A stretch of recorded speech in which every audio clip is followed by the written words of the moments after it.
Doctor Yashwant Singh Parmar उद्यानिकी और वानिकी विश्वविद्यालय नौनी सोलन। ये जेट में आया हुआ प्रश्न है, मैंने वापस लिख दिया कल। केरल में कौन सा?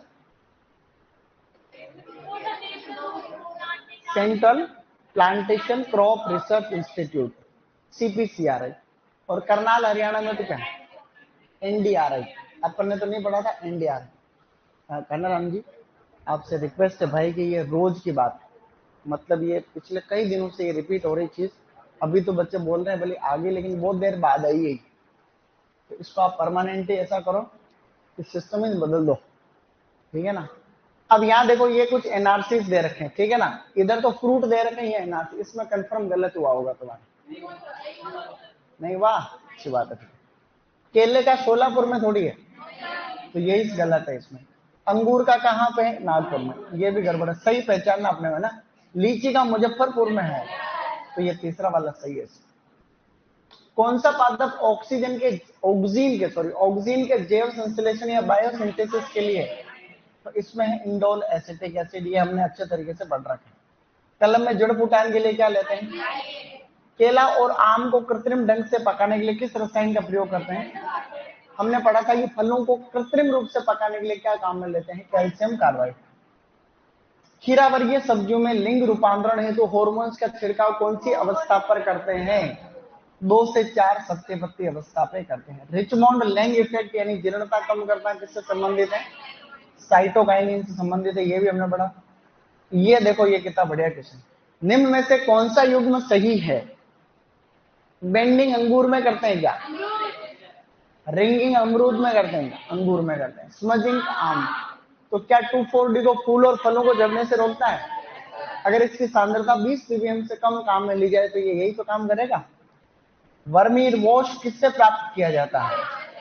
ये तो अपना सब्जेक्ट नहीं लग रहा, तो इसको अपन कर देते हैं बन, ठीक है ना। ये हो गया है बन, ये हो ओले। क्या बात है, ऐसे ऐसे पेड़ भी होते हैं, पता तुमको। लेकिन बायोडाइवर्सिटी धीरे धीरे खत्म हो रही है। जैव विविधता खतरनाक तरीके से खत्म हो रही है। प्यारे बच्चों, आज क्या वार है? सोमवार है। अच्छा दिन है, और सोमवार से ही कुछ अच्छी चीजें शुरू करो। जैसे तुमने आज तो लेट उठना स्टार्ट किया होगा, ये तो अच्छा है कि तुम्हारी क्लास जल्दी होती है। अगर क्लास जल्दी नहीं हो तो कौन जल्दी उठ जाए? कोई नहीं उठे, लगभग सब जो है लेट ही उठे। तो हम लोग सेल्फ स्टार्ट नहीं है, हम क्लास के द्वारा स्टार्ट आदमी है। तो क्लास जल्दी लगेगी तो जल्दी उठेंगे, क्लास लेट लगेगी तो लेट उठेंगे, ऐसा अपना सिस्टम है। तो अच्छी शुरुआत करो बच्चों, और अपना एक टारगेट फिक्स करो कि मेरे को ऐसा कुछ न कुछ अच्छा बनना है। आप जो भी बनना चाहते हो, हमेशा वो चीज आपके माइंड के अंदर रहे कि नहीं मेरे को ऐसा करना। नहीं तो मैं तुमको बता देता हूँ कि पिछले साल भी बच्चे बहुत आए थे तैयारी करने के लिए। तो ऐसा है कि भाई के मतलब होशियार होने के बावजूद भी अच्छे नंबर नहीं आ पाते, और कॉलेज में जाने के बाद में भी जो ऐसा नहीं है कि भाई के जितने भी बच्चे होते हैं सबका सिलेक्शन होता है, सब बहुत अच्छा करते हैं। तो अपने को अभी अपने दिमाग में कुछ ऐसी पॉजिटिव चीजें रहनी चाहिए कि हाँ नहीं, मैं आने वाले टाइम पे ये चीजें करना चाहता हूँ। समझ रहे हो क्या? अरे बेटा सुन रहे हो?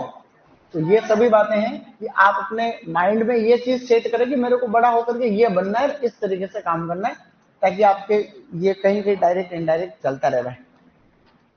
तो हमने प्रीवियस क्लास में पढ़ा, उसके आधार पर अपना टेस्ट भी हो गया था। नेक्स्ट क्रॉप हम लोग क्या पढ़ेंगे? पपीता को अपन पपाया कहते हैं, और ये अपने आप में बहुत अच्छी क्रॉप है। पपीता की खेती आजकल बड़े लेवल में होती है। पपीता की खेती आजकल यूं होती है भैया, अनशन पपीता लगते हैं एक पेड़ के ऊपर, और इसको ठेका पद्धति पे किया जाता है आजकल। ठेका पद्धति मतलब कैसे? अरे इधर देखो, बाद में लिखना, सुन लो पहले। मतलब पपीता की खेती ऐसे होती है जैसे जैसे किसी किसान ने पपीता लगाया 2-5 बीघा, 10 बीघा, उसको क्या करता है, वो ठेके पर देता सीधा ठेकेदार। तो फार्मर का काम कितना है? पौधे उगाना और फ्रूटिंग तक पहुंचाना, बस अच्छे फल लग रहे हैं उसके बाद में तोड़ना, मार्केट में ले जाना, पूरा का पूरा काम किसका रहता है? कोई जो ठेकेदार रहता है उसका। तोड़ने का काम भी उसका रहता है। तो किसान का कुछ काम नहीं रहता, खाली उसको पानी पिलाने का काम रहता है। तो इससे अच्छी एक रिम्यूनरेटिव क्रॉप है, और प्रति हेक्टर उत्पादकता के मामले में केले में और इसमें कंपटीशन चलता रहता है कि पर हेक्टर में किसका प्रोडक्शन ज्यादा होता है। और भारत की चौथे से पांचवें नंबर की सबसे इंपॉर्टेंट क्रॉप है। मतलब इसके बाद में केला, आम, सिट्रस, और उसके बाद में ये आता है पपीता और अमरूद। तो अपने आप में लेवल है। मेरे हिसाब से आप लोग पहले से बेसिक चीजें जानते हो। जो नए हैं उनको बता रहा हूँ, अपनी बैकअप क्लास आज से ही स्टार्ट है। तो लेकिन आज मेरी बैकअप क्लास है नहीं, क्योंकि आज किसी कारण से मैं नहीं आऊंगा, कल से कंटिन्यू। तो बैकअप क्लास में उनको आना है जिनका पहले का मैटर छूटा हुआ, ठीक है ना। तो हाँ, तो जो भी अपन अच्छे तरीके से उनको पढ़ेंगे ताकि तुम लोग भी वापस मुख्य धारा से जुड़ सको। बैकअप क्लास का मतलब जो भी पहले का छूट रहा तुम्हारा, बैकअप क्लास तो कंटिन्यू लगेगी। सुनो मेरी बात, पहले क्लास से ही वापस करवा दूंगा, तो जिसके जहां तक है वहां तक ले लेना। जिसके जहां तक छूट, जैसे प्रवर्धन तक छूट रहा तो प्रवर्धन तक ले लेना। अरे समझ रहे हो क्या, जो टॉपिक तुम्हारे छूटे लेते रहना, बैकअप क्लासेस चलती रहेगी कंटिन्यू। तो इसका बॉटनिकल नेम हम सबको आता है, क्या होता है। तो इससे अपन बेटा केरी का पपाया कहते हैं, इसमें कोई भी बड़ी बात नहीं थी। हम बात करें इस पपीता की फैमिली की, तो फैमिली कौन सी है, केरी कैसी फैमिली का पौधा है, इसमें भी कोई नई बात नहीं है बेटा। इसमें गुणसूत्र संख्या कितनी है, इसका सेंटर ऑफ ओरिजिन या उत्पत्ति की बात करें तो पपीता का उत्पत्ति स्थल है मैक्सिको, क्या है।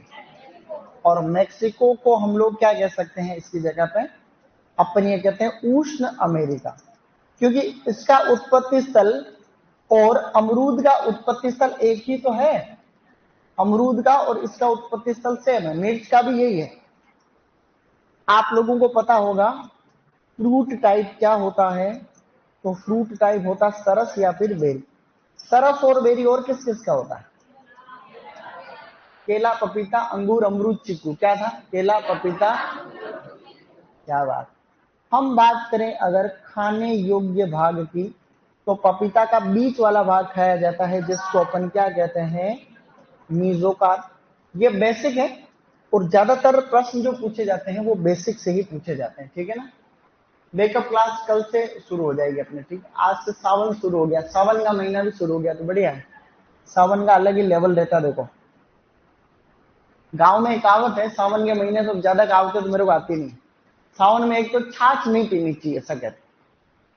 वो एक कहावत वो एक दिन बता रहा था कि भाई जेठ महीना नहीं होता, ज्येष्ठ, तो जेठ की छाछ पूता ने और सावन की छाछ भूता ने, ऐसी कहावत। कि मतलब छाछ बिना अच्छा नहीं माना जाता सावन महीने में, जबकि जेठ महीने में खूब छाछ पीनी चाहिए, ऐसा कहते हैं। क्यों कहते हैं उसका मेरे को नहीं पता, लेकिन ऐसा कहते हैं, सुन रखा मैंने। इसके पपीता के अन्य नाम बहुत सारे हैं, उनमें से जो सबसे फेमस है, एक तो इसको मेलन ट्री कहते हैं, मेलन ट्री। और एक इसमें कुछ ऐसे एंजाइम्स होते हैं जो इसके पाचन में हेल्प करते हैं, इसलिए इसको हम बेटा क्या कहते हैं, ब्रेकफास्ट फ्रूट। तो इसको ब्रेकफास्ट फ्रूट के नाम से भी जानते हैं, क्योंकि इसमें कुछ पेप्सिन वगैरह एंजाइम्स होते हैं जो प्रोटीन के पाचन में बहुत सहायक है। तो ये ऐसा हल्का सा, ये मेरे हिसाब से तुम सबको आता है। जेट में जो प्रश्न आता है, एक तो सीधा आ जाता है ये वैज्ञानिक नाम क्या होता है, तो हो सकता है तुमको पपीता का सीधा वैज्ञानिक नाम भी पूछ ले, तो भी तुम कराओगे कि नहीं कराओगे। आप तो फैमिली भी पूछ सकते हैं। तो बेसिक तो आता ही है। मैं आपको एक अच्छी वाली चीज से शुरू कर रहा हूं, इसको इंपोर्टेंट स्पीसीज। कुछ ऐसी प्रजातियां हैं जो बहुत अच्छी सी है, उनमें से एक है माउंटेन पपाया। क्या है, माउंटेन पपाया। माउंटेन पपाया को हम लोग कहते हैं पर्वतीय इलाकों में होने वाली पपीता की प्रजाति। इसका वैज्ञानिक नाम होता है केरिका केंडामारसेंसिस। क्या है, मेरे साथ रिपीट करो, केरिका केंडामारसेंसिस। तो जैसे केरिका पपाया भी एक प्रजाति है, सेम टू सेम केरिका केंडामारसेंसिस भी एक प्रजाति है, नंबर 1। इसी तरीके से एक प्रजाति है जिसको हम लोग कहते हैं केरिका पेंटागोना। क्या कहते हैं, तो ये जनरल नॉलेज के लिए बता रहा हूं, इनमें से एक प्रश्न कभी आता रहता है। और एक यहाँ पे अपने सामने है जिसको कहते हैं केरिका कोलीफ्लोरा। क्या नाम है बेटा, तो ये इस तरीके से 3 अन्य जंगली प्रजातियां हैं। ये पपीता की ऐसी प्रजातियां हैं जिनके फ्रूट तो खाने लायक नहीं लगते हैं। इनके फ्रूट साइज में छोटे रहते हैं और टेस्ट में भी ये वाला लेवल नहीं रहता है, लेकिन इनके दूसरे फायदे बहुत हैं। मतलब इनमें रोग और बीमारियां नहीं लगती बहुत सारी। जैसे इन दोनों के अंदर, एक तो माउंटेन पपाया के अंदर और एक इस केरी का पेंटागोना के अंदर, इन दोनों को ठंड नहीं लगती। क्या नहीं लगती? तो यूं कह सकते हैं ठंड या फिर पाला प्रतिरोधी प्रजातियां, इन दोनों को अपन क्या कह सकते हैं? ये दोनों जो है ये है ठंड और पाला प्रतिरोधी प्रजातियां हैं। ये दोनों अपने को ध्यान रखनी है। कौन कौन सी है? ए और बी।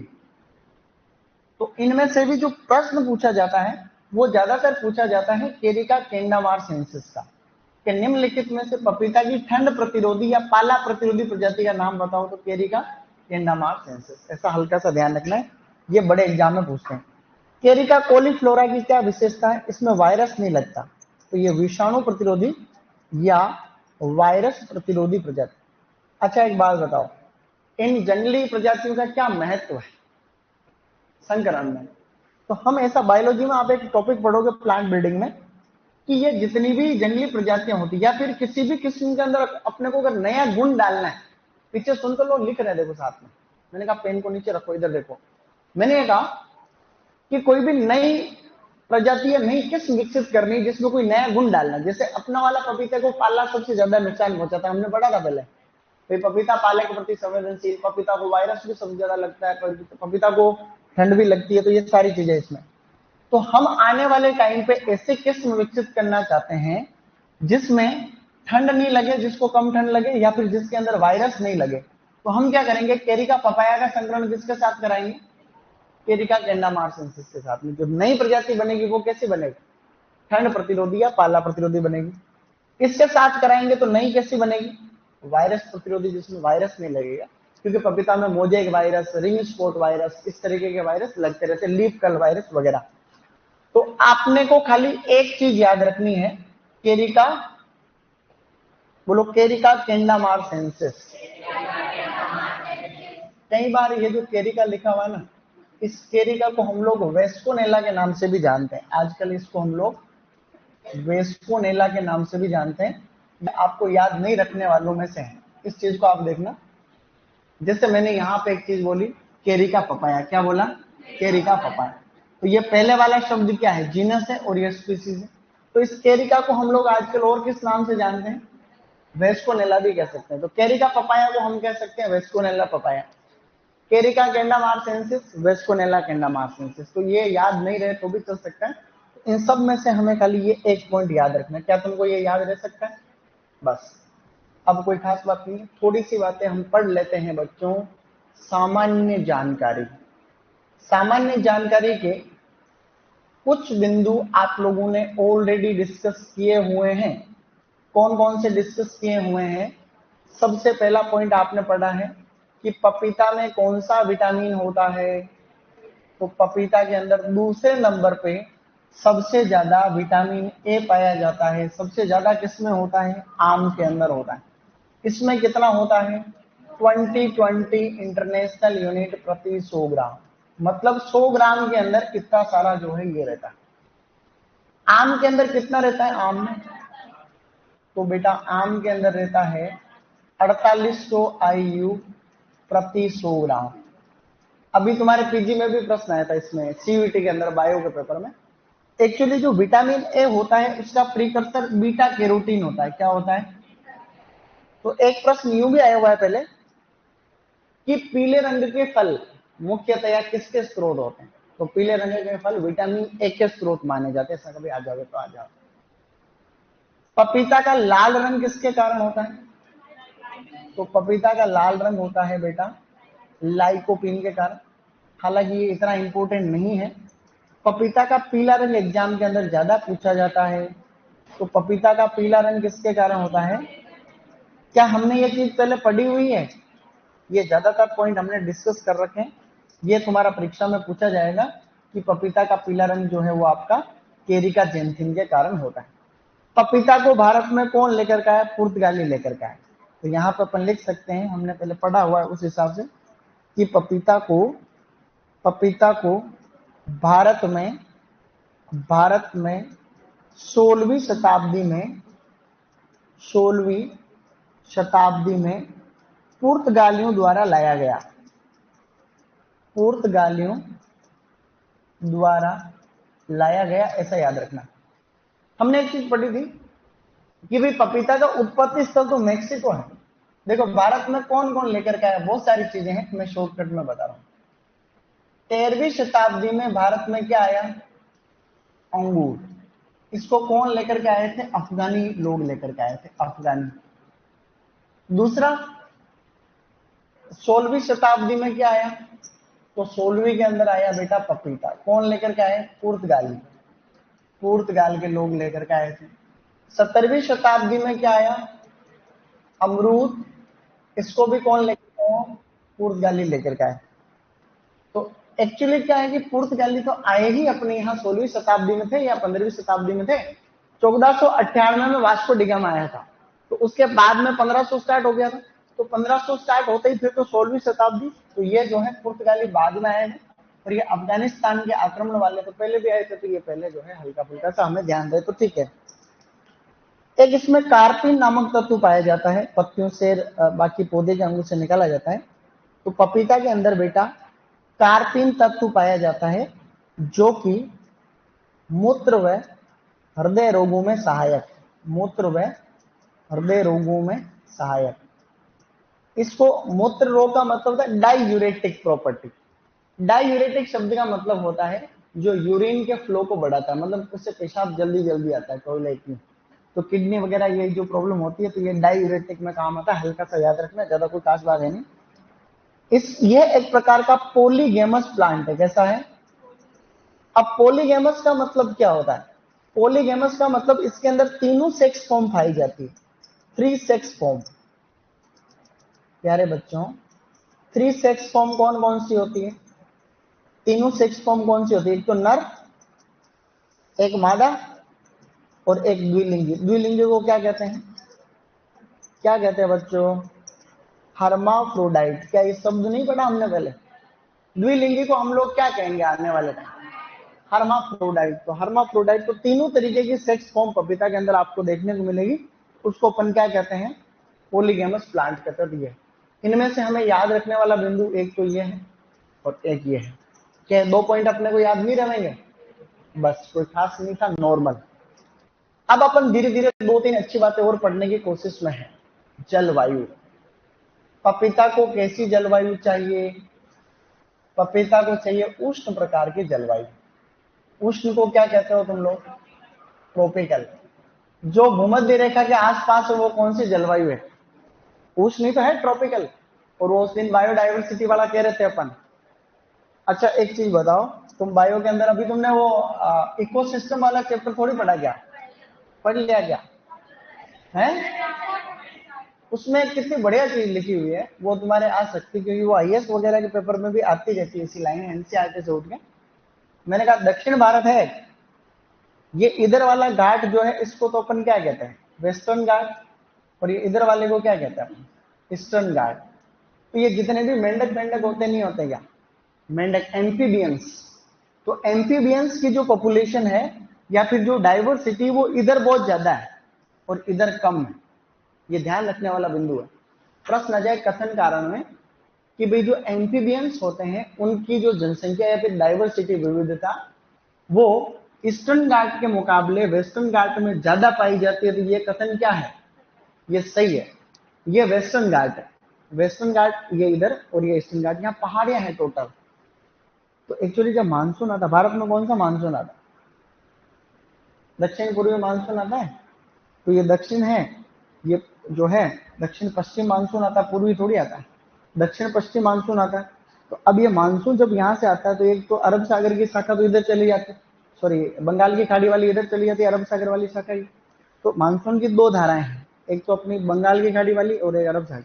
तो अरब सागर वाली शाखा यहाँ चलती है, एक्चुअली क्या यहाँ पहाड़ियों का पूरा क्रम है। तो वेस्टर्न घाट के इधर से तो हरा भरा, इधर सूखा है। ये कितनी अच्छी देखो, क्योंकि यहाँ पहाड़ियां हैं तो मानसूनी हवाएं पहाड़ियों को टकरा के निकल नहीं सकती, तो बीच में जहां से गैप होता है वहां से निकलती हल्की हल्की सी। बाकी यहाँ से होते हुए यहाँ आती, फिर यहाँ आपका अरावली पर्वतमाला। तो अरावली के भी ये क्या करती, जो मानसूनी हवाएं ऐसे आ रही, तो अरावली के भी समानांतर होने के कारण राजस्थान में भी बारिश नहीं करती। मानसूनी हवाएं राजस्थान में भी बारिश नहीं करती, जो अरब सागर वाली शाखा होती है इसके समानांतर निकल जाती है आगे। फिर पूर्वाई चलती है, पूर्व की हवाएं आती अभी 1 महीने बाद में आएगी। तो पूर्वाइयां जो चलती उससे राजस्थान में लगभग 80% बारिश होती। क्या समझे? तो मानसून एक बड़ा टॉपिक है। तो एम्फीबियन की पॉपुलेशन किधर ज्यादा है? वेस्टर्न घाट में ज्यादा है बजाय के ईस्टर्न घाट के। ऐसे ये स्पीसीज डाइवर्सिटी, तो अलग अलग तरीके की जैव विविधता बहुत प्यारा सा टॉपिक है, इसको पढ़ना तुम आने वाले टाइम पे काम आएगा। मैंने तुम्हें इस दिन कहा था अगर कोई यूपीएससी का पेपर देना चाहता है तो 100 में से 20 से 25 प्रश्न तो खाली एनवायरमेंट के आते हैं। बताया था एक दिन। तो पर्यावरण का कितना महत्व है आने वाले टाइम। दुनिया भर में कौन कौन से कन्वेंशन हो रहे हैं, IUCN से लेकर के छोटे मोटे, वो सारी चीजें उसके अंदर आती है। खैर वो अपने एग्रीकल्चर भी उसी में से एक है। अब मैंने एक दिन वो बताया था कि वो डकार मारने पे टैक्स लगा हुआ है, वो बताया था एक बार कनाडा में। ये गायें जो डकार मारती है ना उस पर भी टैक्स लगा हुआ है। उसको अपन कहते हैं बर्फ टैक्स। क्या कहते हैं? टैक्स, बर्फ टैक्स। बर्पिंग का मतलब था डकार मारना। तो डकार वाला टेस्ट कहाँ पे है? कनाडा के अंदर। क्योंकि गाय जब डकार मारती है तो मेथेन गैस निकलती, तो हर एक किसान को वो बर्फ टैक्स देना पड़ता। क्या समझे? तो ये भी एक एग्रीकल्चर, और एग्रीकल्चर में चावल के खेतों से भी निकलती है गैस वगैरह, तो मेथेन करके। जलवायु में 2-3 बिंदु आपको याद रखने हैं, ठीक है ना। एक तो पपीता का अंकुरण कराना एक बहुत बड़ा चैलेंज है। तो अंकुरण के लिए तापमान अच्छा कौन सा है? 30 डिग्री सेंटीग्रेड, नंबर 1। दूसरा, पपीता को पाले से नुकसान होता है। तो अपने को याद रखना है बेटा कि पाले के प्रति सर्वाधिक संवेदनशील, तो पाले के प्रति जो है सर्वाधिक संवेदनशील है, संवेदनशील। जल भराव के प्रति भी सर्वाधिक संवेदनशील है। जल भराव, अगर जल भराव हुआ तो जल भराव होने पे बीमारियां हमने पढ़ी थी, एक तो डंपिंग ऑफ हो जाता है और एक हो जाता है अपना फूट रोट करके प्रॉब्लम हो जाती है। ज्यादा इतने कोई खास बात नहीं। कई बार क्या होता है, जैसे पपीता उगाया तुमने, जैसे ये तुम्हारे सामने कोई भी ट्रे है और तुमने इसके अंदर जो है पपीता के बीज उगा दिए। पपीता के बीज उगी नहीं रहे, क्योंकि पपीता के बीजों को अंकुरण होने में टाइम लगते हैं 20 से 22 से 25 दिन। 20 से 25 दिन का टाइम लगता है। तो तुमने पपीता के बीज लगा दिए और तुम 5 दिन बाद में उसको उखाड़ उखाड़ के चेक कर रहा। अरे ऐसी आदत होती नहीं होती कई बार? हर 3 दिन बाद में अपन चेक करते हैं यार उग रहा है कि नहीं उग रहा है। तो पपीता का बीज कितने दिन बाद उगेगा? 20 से 25 दिन लगते हैं। तो इसमें टेम्परेचर का बहुत रोल रहता है, इसलिए पपीता को आराम से आप लोग जो है, क्योंकि पपीता के बीजों पे एक वो चिकनी परत पाई जाती है, तुमने नाम सुना होगा। तो यहाँ पे मैं लिख देता हूं इधर कि जो है पपीता के बीजों पर एक चिकनी परत पाई जाती है, उसको क्या कहते हैं बेटा? क्या नाम है उसका? उसको कहते हैं सार्कोटेस्टा। क्या कहते हैं? ये एग्जाम में आता है कि पपीता के बीजों पे पाए जाने वाली जिलेटिनस लेयर को हम किस नाम से जानते हैं? तो इस सार्कोटेस्टा अंकुरण को रोकती है। तो हम क्या करते हैं, कई बार राख में रगड़ते हैं बीजों को। अरे पपीता के बीजों को राख में रगड़ते हैं फिर बोते हैं, तो जल्दी अंकुरण होता है। ये सब ठीक है। तो मृदा वगैरह में कोई खास बात आपको याद रखने की जरूरत है नहीं बेटा। हम हल्की सी बात कर लेते हैं पौधरोपण की। पौधरोपण में भी कोई बहुत बड़ी बात है नहीं। पौधरोपण करने का जो समय है वो एक तो है आप लोगों का फरवरी मार्च। सबसे बढ़िया जो टाइम है वो कौन सा है? फरवरी मार्च सबसे बेस्ट टाइम माना जाता है। इसके अलावा आप लोग जो है इसको जून जुलाई में भी लगा सकते हैं। लेकिन अपने राजस्थान में ये चीज देखी गई है, एक तो पपीता और एक आंवला, इन दोनों को इसी टाइम पे लगाना चाहिए। इसके पीछे कारण है, पपीता 1 साल की फसल। पपीता को अगर आपने लगाया जुलाई अगस्त में, जैसे अभी तुम आज की तारीख में पपीता लगा रहे हो, तो 3 महीने बाद में ठंड चालू हो जाएगी। तो ठंड के समय पाला पड़ेगा और पाले से छोटे पौधे खत्म हो जाएंगे। तो हम क्या करते हैं, इस पाले से बचने के लिए हम इस समय पपीता की बुआई करते हैं, ताकि जब सर्दी का टाइम आएगा तब तक पपीता के पौधे इतने बड़े हो जाएंगे ठंड से तुरंत नहीं मरे। तो इसलिए हम क्या करते हैं, ये इस समय लगाते हैं हल्का फुल्का सा। पौधरोपण के लिए प्लांट और रो की डिस्टेंस कितनी रखते हैं अपन? हमने पढ़ा था 2x2 मीटर सबसे बढ़िया। परंतु हम इसकी पूसा नन्हा किस्म के लिए कितनी रखते हैं? बिल्कुल। तो पूसा नन्हा किस्म का पूछा जाता है 1.25 इंटू 1.25 मीटर पे हम पपीता को लगाते हैं। और ऐसा करोगे तो कितने पौधे लगेंगे 1 हेक्टर में? तो 6400 प्लांट्स आपके पर हेक्टर में लगेंगे। अब अपन लास्ट में एक बहुत बढ़िया सी चीज हम लोग यहाँ पे पढ़ना चाहते हैं, बहुत ही शॉर्ट में। अब आप लोग इसके प्रवर्धन की बात कर लो, लगे हाथ। प्रवर्धन, पपीता का व्यावसायिक प्रवर्धन किससे होता है? बीज के द्वारा होता है। तो आप यहाँ पे एक बात को बड़े अच्छे तरीके से जानते हो कि पपीता में 2 तरीके की किस्मों का प्रचलन है। पपीता में 2 तरीके की किस्में, एक किस्में तो कौन सी है? डायोसियस। अरे जो पुरानी वाली किस्में कैसी होती है? एक तो डायोसियस किस्में, और एक पपीता में कौन सी किस्में आती है? गाइनोडायोसियस। गाइनो, जब मैंने ये किस्में पढ़ाई थी तब मैंने हल्का फुल्का सा इसके बारे में आप लोगों को बताया था, अब मैं वापस रिपीट कर रहा हूं इसको। डायोसियस किस्में जो कि धीरे धीरे इनका प्रचलन गायब होता जा रहा है। जैसे हमें एक पॉइंट इसमें और याद रखने की आवश्यकता थी इस जनरल नॉलेज में, कि पपीता एक कैसा पौधा है।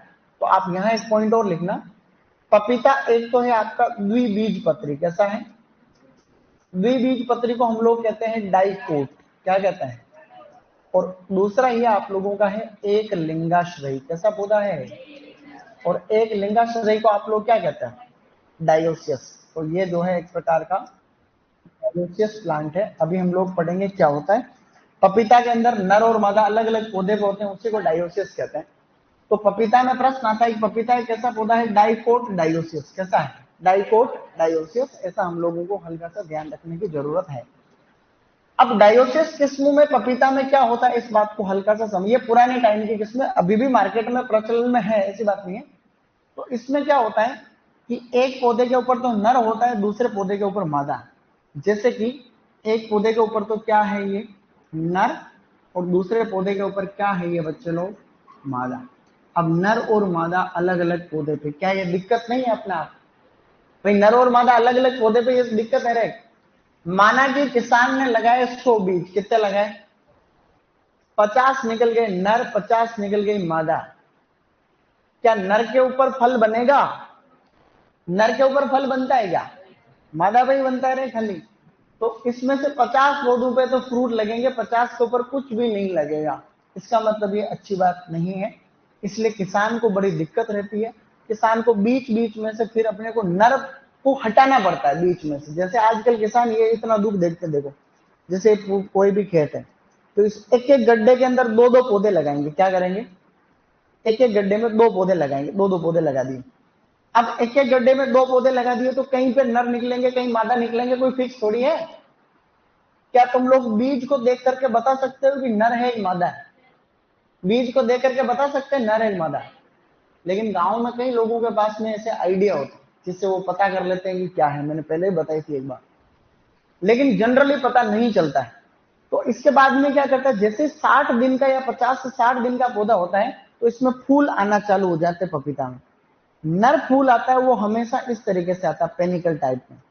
नर जो आता है उसका पूरा का पूरा इस तरीके से आता है, और जो मादा फूल आते हैं वो सिंगल फूल आते हैं या डबल आते हैं, तो भी बड़े बड़े फूल आते हैं। तो क्या हम लोग नर और मादा को नहीं पहचान सकते? आप किसी भी फूल को तोड़ोगे तो उसमें आपको जितने भी पौधे होते हैं उन सब के मादा फूल के अंदर अंडाशय दिखेगा। क्या दिखेगा? तो जब अपन अंडाशय का पता कर लेते हैं तो ये अंडाशय, इसका मतलब मादा है। तो हम जैसे हमें पता चल गया कि ये नर है, तो बीच बीच में से हम लोग नर को हटा देंगे। क्या करेंगे? नर को हटा देंगे, खाली 10% नर रखेंगे। मेरी बात को समझे नहीं तुम लोग? मैं ये कह रहा हूँ जैसे कोई भी खेत है, इस खेत के अंदर माना कि 100 पौधे लग रहे हैं, ठीक है ना। हमने हर गड्ढे में 2-2 पौधे लगा रखे हैं, ठीक है ना। हर गड्ढे में हमने जो है 2-2 पौधे यहाँ पे लगा रखे हैं इस तरीके से। अब इन 2 पौधों में से हमें जैसे ही पता चल गया कि नर कौन सा है, तो हम बीच बीच में से नर को हम लोग हटाते रहे। खाली कुछ कुछ जगह पे हमने नर रखा, जैसे यहाँ एक नर रख दिया, यहाँ एक नर रख दिया, यहाँ एक नर रख दिया। मतलब पूरे बगीचे में कितने प्रतिशत में नर रखा? 10% नर रखे, बाकी सब नर को क्या कर दिया? हटा दिया। तो ये नर हमने क्यों रखे? क्योंकि ये परागण के लिए है। किसके लिए है? पोलिनेशन के लिए। तो हमें यहाँ ध्यान रखना है कि पपीता की डायोसियस किस्मों में बच्चों नर और मादा अनुपात हम लोग कितना रखते हैं? तो हम लोग रखते हैं 1:10। यानी कि 10 मादा है तो नर कितना होना चाहिए? 1। या फिर हम यूं कह सकते हैं कि 10% इसके अंदर हम क्या रखते हैं? पौधे। तो एक बार अपन इसको लिखेंगे और फिर अपन और आगे बात करेंगे, थोड़ी और ज्यादा बात करनी पड़ेगी इससे। एक बार इसको उतारो देंगे फटाफट।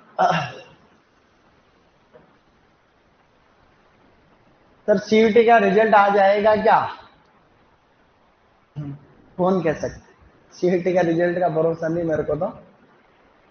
अभी आ ही जाएगा, 10 एक दिन में आ जाएगा। 10 एक दिन में तो रिजल्ट आ जाना चाहिए सीयूटी का। तुम्हारे में से किस किस को इंतजार है सीयूटी के रिजल्ट का? सीयूटी के रिजल्ट का इंतजार है तुम? कितने नंबर आ रहे तुम्हारे? नंबर नहीं पता है?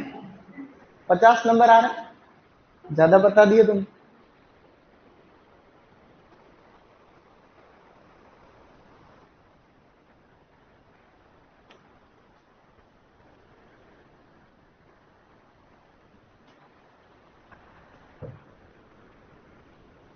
कल संडे को कहीं घूमने गए कि नहीं कह रहे? रघुनाथपुरा को था ना, प्रोग्राम था रघुनाथपुरा। रघुनाथपुरा के कौन से बॉयज प्रोग्राम था कल?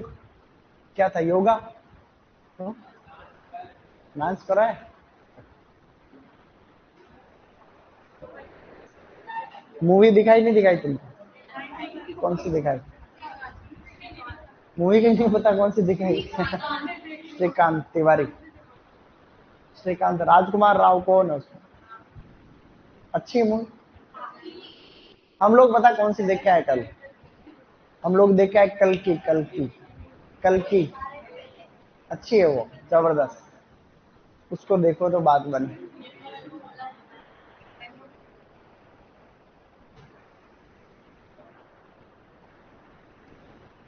साउथ इंडिया का धीरे धीरे लेवल बढ़ रहा है।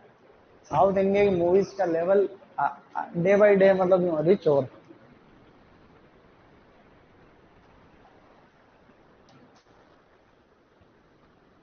कहाँ की स्टोरी को कहाँ जोड़ रहे हैं पता ही नहीं चल रहा। जोरदार 3D है वो।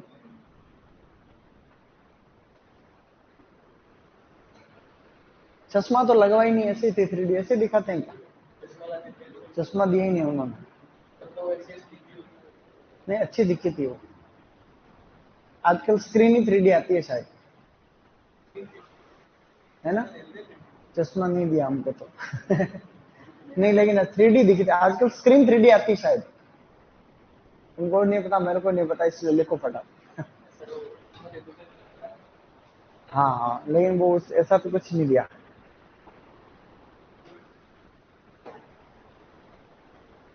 डन।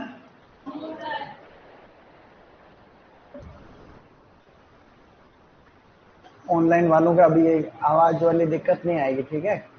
बोल दूंगा। सर जीन ट्रांसफर कर सकते हैं? हाँ जीन भी ट्रांसफर करते हैं। गर्मी बहुत पड़ रही है, छाछ के बिना कैसे काम पड़ेगा? वो तो कहावत है, तुम कौन सी कहावतों को मानते हो? तुम तो पियो छाछ खूब। कहावत का मतलब ये थोड़ा है कि भाई कि तुम लोग छाछ भी नहीं छोड़ दोगे। कहावतें तो बहुत बहुत सारी, दारू पीने पे जूते पड़ते हैं, तो कौन रुक रहा है?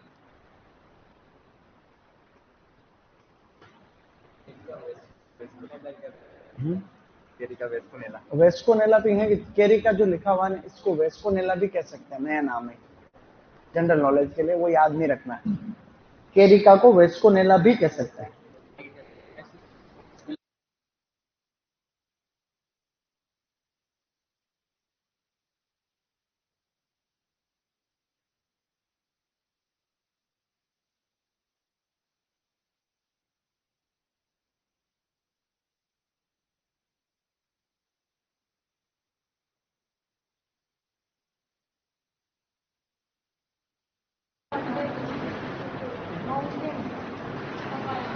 हाँ वो माउंटेन ही लिखा हुआ है, तुमको उसमें से कुछ शब्द गायब दिख रहे हैं। चश्मा तुमने नहीं लगा दिखा? माउंटेन पपाया लिखना है रे उसको। हाँ जो माउंटेन ही लिखा मैंने तो। ये ढंग से पढ़ो इसको।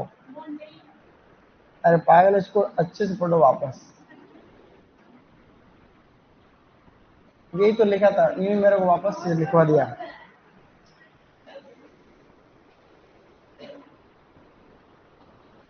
माउंटेन पपाया मतलब पहाड़ी पपाया, पहाड़ पहाड़ी क्षेत्रों में होता है, नॉर्थ इंडिया में।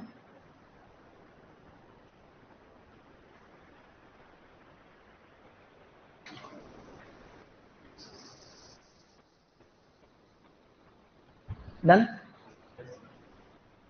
केरिका कोलीफ्लोरा वायरस रेजिस्टेंट स्पीसीज, ये इतनी फेमस नहीं, खाली एक याद रख लेना, केरिका कैंडामार्सेंसिस, ठीक है।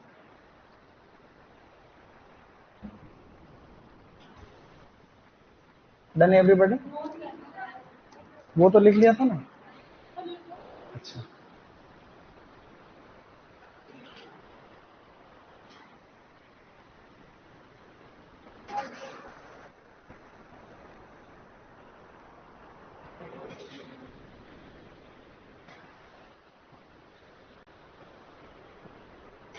केरिका कोलीफ्लोरा जो है वो वायरस रेजिस्टेंट स्पीसीज है, वायरस रेजिस्ट।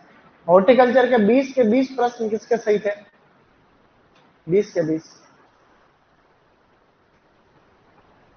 तुम्हारे नहीं, क्यों? 19 बॉयज में इतनी इतनी गरीब हालत कैसे तुम्हारी है? थोड़ा और ऐसे क्या कर रहा? ये ऊपर वाला मैटर मैंने जनरल नॉलेज के लिए लिखा है कि भाई और कौन कौन से कब इंडिया के अंदर इंट्रोड्यूस हुए, जैसे पपीता 16वीं शताब्दी में हुआ है। वैसे ऑनलाइन में भी देखो अच्छा किया बच्चों ने, 20 के 20। बॉयज में इस बार 20 किसी के सही नहीं है। जिनके 50 थे एमपीपीएटी में, उनके 50 में से 50 किसके सही? 50 में से उन 50, 45 से ऊपर किसके थे? 45, 40 से ऊपर कितने थे? 41, और 35 प्लस क्यों नहीं थे? तुम्हारे तो इजी था पेपर, तुम्हारे केले के प्रश्न थे 20, तो 15 तो 15 इंस्टीट्यूट थे, 15 केले के प्रश्न थे, और 15 पीछे वाले हो। राजस्थान वाला कौन सा दे दिया था? क्या था? खजूर वाला जैसलमेर, तुमको पता नहीं था क्या? तो फिर क्या है? अभी मैं 11th में क्लास थी मेरे, इंग्लिश मीडियम है, तो मैंने ऐसे बच्चों को बोला, मैंने कहा राजस्थान का मुख्यमंत्री कौन है? तो 100 में से 10 ने हाथ खड़ा किया। तो एक लड़का हाथ खड़ा कर, मैंने कहा तेरे को नहीं आता क्या? सर मेरे को नहीं पता, क्योंकि मैं तो एमपी का हूं। मैंने कहा एमपी का बता दे कि सर उसका भी नहीं पता।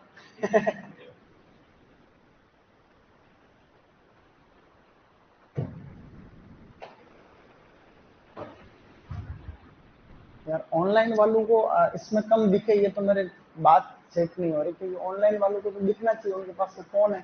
तो फोन में कौन सा जूम करने वाली दिक्कत आती है? फोन में तो दिखना चाहिए तुमको बढ़िया एचडी में।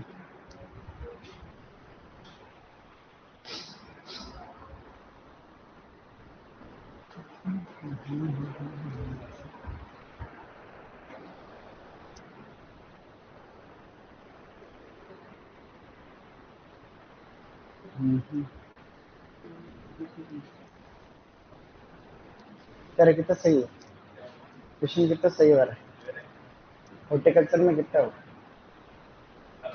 18 हो गए। तो 10 से कम किस किस के हो? 10 से कम ईमानदारी साथ कहा तो।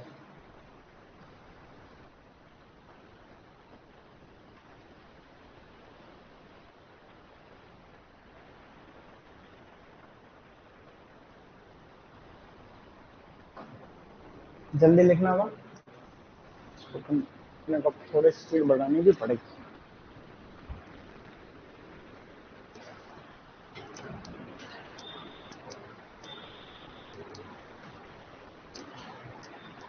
तुम दोनों के कितने हुए? तुम्हारे कितने? 19। तुम्हारे 2 गलत हो गए, कितनी बड़ी बात है? आईयू का मतलब होता है इंटरनेशनल यूनिट। इंटरनेशनल यूनिट का मतलब ये होता है कि एक विटामिन ए को मापने की इकाई।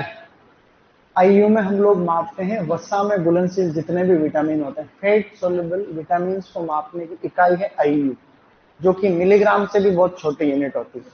आईयू एक बहुत ही छोटी यूनिट है, मतलब कहा जाए।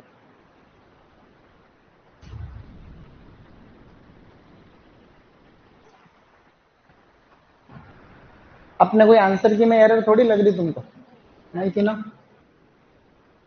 10 क्वेश्चन तो मैंने बनाए थे, और फिर 10 क्वेश्चन शायद उधर सीट में से थोड़ी आया तुम्हारा।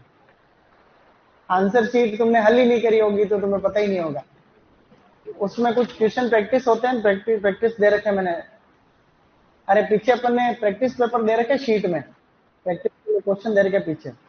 तुमने किस किस ने किए वो? अरे शाबाश, तुम करा करो पागल, वो जो क्वेश्चन दे रखे टॉपिक वाइज, तो उनमें से आते हैं बहुत सारे। 5-6 वाला नहीं बोल रहा मैं तुम्हारे, मैं यूँ कह रहा हूँ भी अपने जो हॉर्टिकल्चर शीट है उसमें पीछे प्रैक्टिस के लिए क्वेश्चन दे रखे हैं, और वो क्वेश्चन टॉपिक वाइज दे रखे हैं। जैसे पपीता है तो पपीता के ऊपर वहां पे 20-25 क्वेश्चन दे रखे हैं अच्छे वाले, तो वो पढ़ना तुम लोग।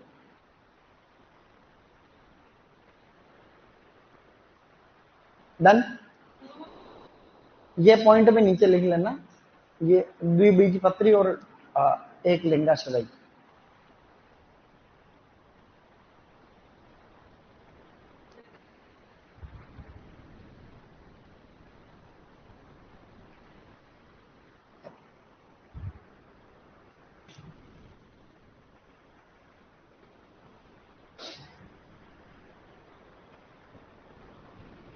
Done everyone.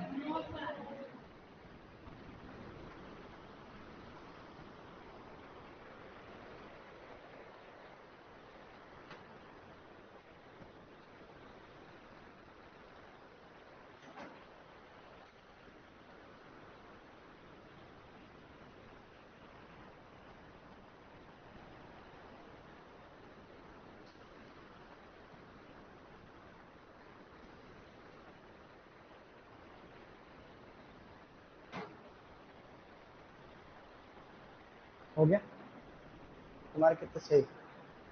20 में से कितने सही हो? पेपर नहीं दिया? शाबाश, पेपर देने ही नहीं, झंझट खत्म सारा है। नहीं, क्यों नहीं दिया?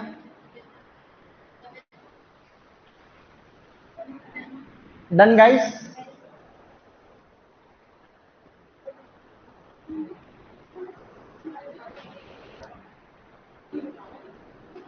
अरे देख के लिखो, फटाफट लिखो। सभी का हो गया था?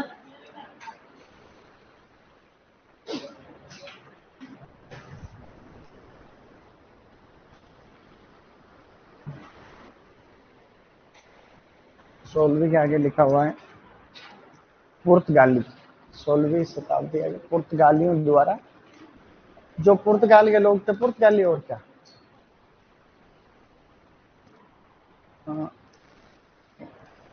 स्टोन।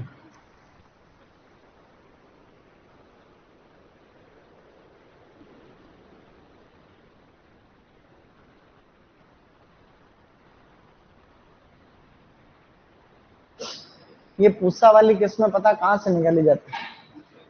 IRA नई दिल्ली के छोटे छोटे कई स्टेशन बने हुए, एक बिहार में बना हुआ, उस बिहार वाला जो IRA का रीजनल स्टेशन है वहां से निकली पूसा नन्ना किस्म। बिहार में IARA का एक क्षेत्रीय संस्थान, रीजनल स्टेशन IARA।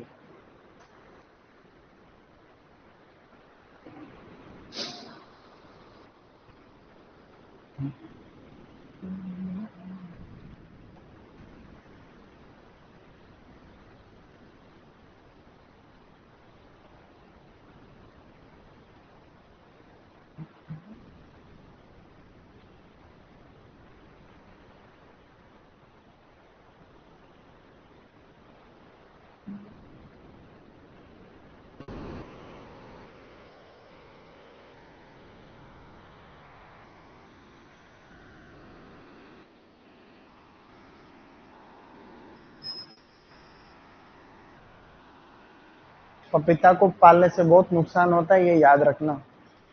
यही इजी पेपर बहुत इजी आता है। CVT में पिछली बार तो इतना इजी आ गया कि बच्चे कंफ्यूज हो गए कि 10 छोड़े कौन से। ये दिक्कत आई थी ना पिछली बार, 50 में से 40 ही करने होते हैं, तो एग्रीकल्चर का पेपर इतना इजी आ गया कि बच्चों को दिक्कत होगी कि 10 छोड़े कौन से। ये तो, लेकिन हर बार इतना इजी नहीं आता पेपर।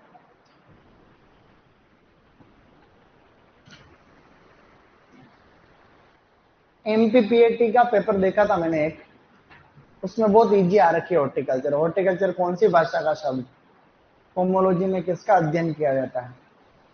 विटामिन ए कौन से फल में होता है ज्यादा? ऐसा बेसिक आ रखा बिल्कुल, और बताऊंगा मैं। लेकिन यूं मान लेना ये भी टफ आएगा।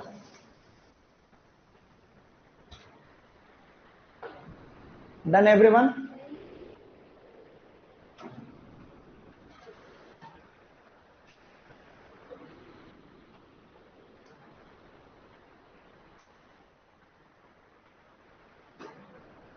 नहीं नहीं।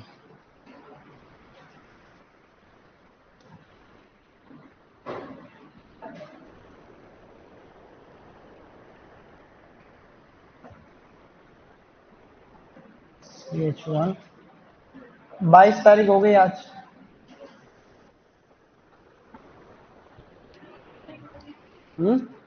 नेक्स्ट करूं बेटा?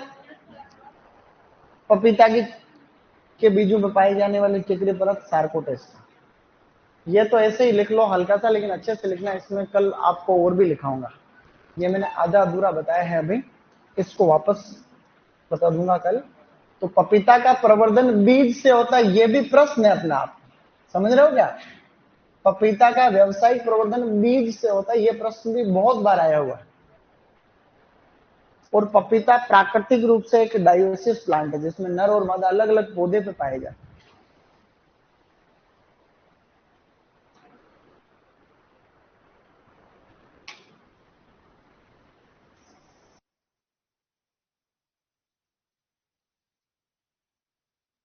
संवेदनशील का मतलब होता है कि कमजोर है, मतलब सहन नहीं कर सकता। संवेदनशील का मतलब सेंसिटिव।